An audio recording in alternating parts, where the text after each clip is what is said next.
Now, an important tenet in neurology is that sensory input, what we feel, gets processed and precedes a motor output.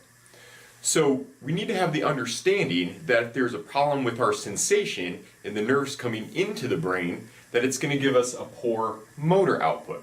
Now, motor output might be the lack of movement or even the inhibition of a motor response. So me just sitting here is proper motor output. If I was sitting there shaking, then I know that there's a problem with my sensory input causing me poor motor output.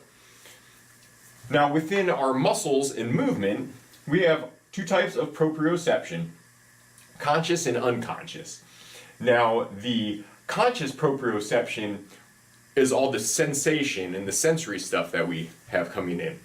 Now, the unconscious proprioception relies in our muscles and the tendons, the sensory input that come in from there, that precedes the motor output that tells us where we are in space and how to move properly, and all that gets coordinated.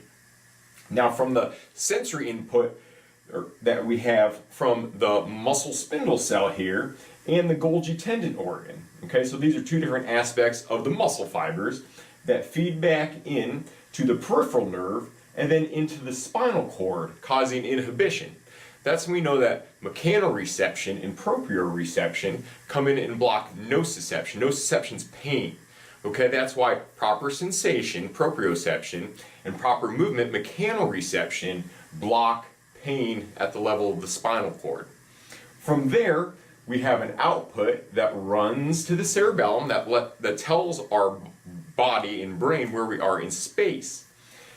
It also runs down here and fires into the anterior horn neuron, coming out the peripheral nerve, the alpha motor neuron, to giving feedback into that muscle for proper and correct movement.